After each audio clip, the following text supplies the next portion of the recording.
দর্শক, মির্জা ফখরুল ইসলাম আলমগীরকে যখন পরবর্তী রাষ্ট্রপতি হিসেবে মনোনয়ন দেয়া হয়েছে, চূড়ান্ত সিদ্ধান্ত এবং তার মনোনয়নপত্র জমাও দেওয়া হয়েছে, সেই দিনে এসে আমরা একটা মেটিকুলাস ডিজাইন দেখলাম আদালতে। এবং সেই কর্মকাণ্ড বলে দেয় যে ব্যাপারটা কি রাষ্ট্রপতির ব্যাপারে ইস্যু, নাকি মির্জা ফখরুল যেন রাষ্ট্রপতি হতে না পারেন, রাষ্ট্রপতি নির্বাচনটা যেন ভণ্ডুল হয়ে যায়, সেই কাজটা কেউ করতে চাচ্ছে। আদালতে রিট করা হলো রাষ্ট্রপতি নির্বাচনের তফসিল বাতিল করতে হবে।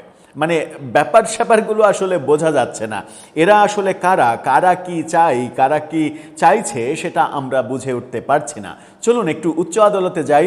সেখানে রাষ্ট্রপতির যে নির্বাচন, সেই নির্বাচনের তফসিলের বিরুদ্ধে কেন রিট করা হলো, কে করলেন, তার উদ্দেশ্য কি, তার বক্তব্য কি, এবং তিনি কোন পক্ষের মানুষ, এগুলো একটু বোঝা যায় কিনা, গণমাধ্যম কি বলছে একটু বুঝে ওঠার চেষ্টা করি এই ভিডিওতে। থাকবেন পলিটিক্স টিভির নিয়মিত আয়োজনে।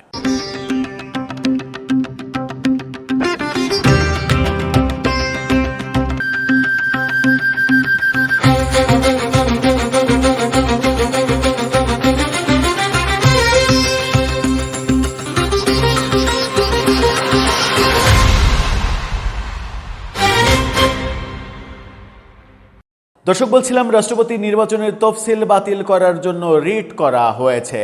যখন রাষ্ট্রপতি মনোনয়ন পত্র জমা দেওয়ার শেষ দিনে এসে বিএনপি নতুন কোনো চমক না দেখিয়ে মির্জা ফখরুল ইসলাম আলমগীরকেই পরবর্তী রাষ্ট্রপতি হিসেবে তাদের মনোনয়ন দিল এবং জামাতের অলি আহমেদকেও তারও মনোনয়নপত্র জমা দেওয়া হলো, সেই দিনে কোর্টে রিট করা হলো এই নির্বাচনের তফসিলই বাতিল করে দিতে হবে। কি বলছে গণমাধ্যম, এই শিরোনামটা দেখে নিন নিউজ 24-এর। সেখানে বলা হচ্ছে রাষ্ট্রপতি নির্বাচনের তফসিল স্থগিত চেয়ে রিট স্থগিত করে দিতে হবে। কেন, কি বলছেন তারা? সংবিধানের ৭০ অনুচ্ছেদের বৈধতা এবং রাষ্ট্রপতি নির্বাচনের তফসিল স্থগিত চেয়ে হাইকোর্টে রিট করা হয়েছে। হাইকোর্টের সংশ্লিষ্ট শাখায় রিটটি করেন আইনজীবী মোহাম্মদ ইউনুস আলী আখন্দ। সংবিধানের ৭০ অনুচ্ছেদের বৈধতা, ৭০ অনুচ্ছেদের বৈধতা নিয়ে এখন হঠাৎ করে প্রশ্ন আসলো কেন? প্রশ্ন আসলো এই কারণেই যে চিফ হুইপ তিনি এই তো দুদিন আগেই বলেছেন যে রাষ্ট্রপতি নির্বাচনে দলের বিপক্ষে ভোট দিলে তার সংসদ সদস্য পদ চলে যাবে, যেটা সংবিধানের ৭০ অনুচ্ছেদ বলছে যে দলের বিপক্ষে ভোট দিতে পারবে না কোনো সংসদ সদস্য। সেটা সংবিধানে আছে। তো যারা রিট করছেন তারা কি জামাতপন্থী, এনসিপিপন্থী? তারা কি মনে করছেন যে ৭০ অনুচ্ছেদ এটা যদি ব্যবহৃত না হয় এই ক্ষেত্রে, তাহলে বিএনপির এমপি নির্বাচিত হয়েছেন যারা, কিংবা বিএনপি জোটের এমপি নির্বাচিত হয়েছেন যারা, তারা এতটাই অলি প্রেমে তারা গান গাইতে শুরু করবেন, অলিরও কথা শুনে বকুল হাসে, তুমি আমার কথা শুনে হাসো নাকো, না কি যেন একটা কথার গান রয়েছে। এই মুহূর্তে কথা শব্দমালাগুলো হয়তো উল্টে যাচ্ছে। সেই বিখ্যাত গান গেয়ে গেয়ে কর্নেল অলির গলায় মালা দেবে তারা।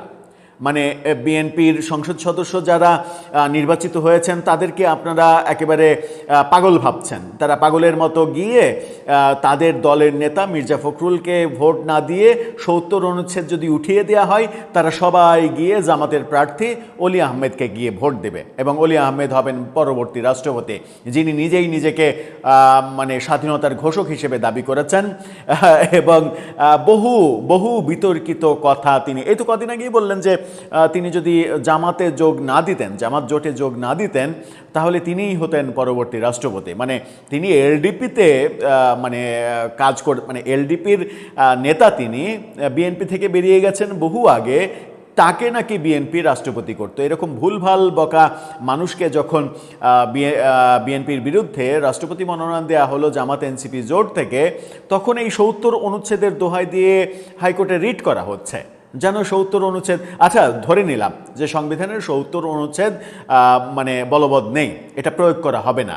আপনার কি ধারণা, এই উকিলের কি ধারণা বিএনপির ২১২-১৪ জন যারা এমপি, সাথে আরও নারী সদস্য যারা, সব মিলিয়ে ২৫০-র বেশি, এই এমপিরা তারা ভোট দেবেন অলি আহমেদকে এবং ভোট দিয়ে তাকে রাষ্ট্রপতি করবেন? এই কারণেই এই রিটটা করা হলো।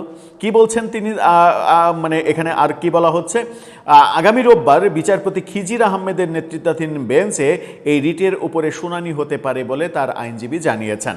সংবিধানের ৭০ অনুচ্ছেদে কি বলা আছে সেটা তো আপনারা সবাই জানেন, যে ৭০ অনুচ্ছেদে মূলত যেটা বলা হচ্ছে সেটা হচ্ছে যে দলের বিরুদ্ধে ভোট দিলে তার সংসদ সদস্য পদ চলে যাবে। ৭০ অনুচ্ছেদ নিয়ে বিতর্ক আছে।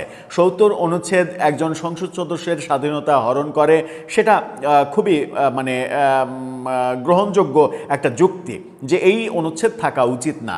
এটা যেমন একটা গ্রহণযোগ্য যুক্তি, তেমনি বাংলাদেশের রাজনীতিতে কেনাবেচা যেমন হয়, সেই কেনাবেচার সিস্টেম যেমন বাংলাদেশের রাজনীতিতে দলবদলের যে মানে সার্কাস আমরা প্রতিনিয়ত দেখি, আপনি যদি সংবিধানের ৭০ অনুচ্ছেদ তুলে দেন, ৭০ অনুচ্ছেদের ওই ধারা তুলে দেন, তাহলে একটা সরকার গঠনের পরে কতদিন সরকারে থাকতে পারবে তার কিন্তু গ্যারান্টি দেওয়া যাবে না।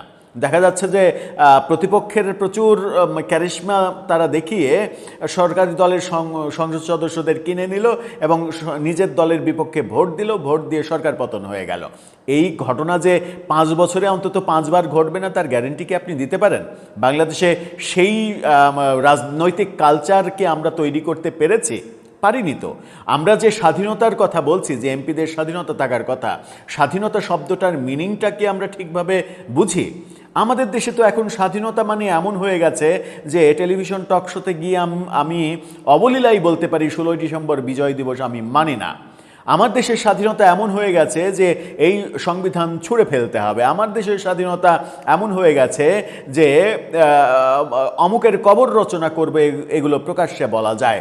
আমার দেশের স্বাধীনতা এমন হয়ে গেছে যে তথাকথিত সমন্বয়কের পরিচয়ে জুলাই জাদুঘর দেখতে গিয়ে হাসিনার টেলিফোন তুলে এমন কথাও বলা হয় যে মানে এমন কথা বলার স্বাধীনতাও আমরা প্রয়োগ করতে চাই যে রয়ের প্রধান পরাগ জৈন তিনি গোপনে পালিয়ে পালিয়ে বাংলাদেশ ভ্রমণ করে গেলেন কেন, প্রকাশ্যে এলেন না কেন? প্রকাশ্যে এলে তার কি অবস্থা হতো সেটা কি তিনি টের পাননি? টের পেয়েছেন বলেই তো প্রকাশ্যে আসেননি। তার মানে এরা রয়ের প্রধানকে পর্যন্ত হুমকি দেওয়াটাকেও স্বাধীনতা মনে করে, রয়ের প্রধানকে গ্রেপ্তার করার কথাকেও স্বাধীনতা মনে করে। সেই স্বাধীনতা ভোগ করা দেশের মানুষকে আপনি এই স্বাধীনতা দিয়ে দেবেন ৭০ অনুচ্ছেদ তুলে দিয়ে, আর সেই দেশটা ঠিকঠাকভাবে চলবে? এটা কল্পনা করাটা আসলে পাগলামি। এটা কল্পনা করাটা মানে বোকার স্বর্গরাজ্যে বাস করা। আমার মনে হয় না যে এই যে রিট করা হয়েছে এই রিট আদৌ ধোপে টিকবে। তারপরেও এই রিট বলে দেয় যে এটা কোন পক্ষের রিট। এটা একেবারে দিনের আলোর মতো স্পষ্ট।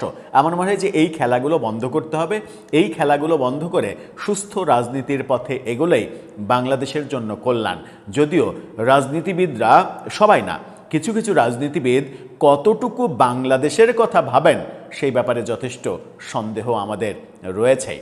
দর্শক, আপনার মতামত এবারে কি? এই খেলা দিয়েই কি মানে নিজেদের বিজয় অর্জন করতে চাই কেউ কেউ? আপনার মতামত জানিয়ে লিখতে পারেন আমাদের কমেন্ট বক্সে।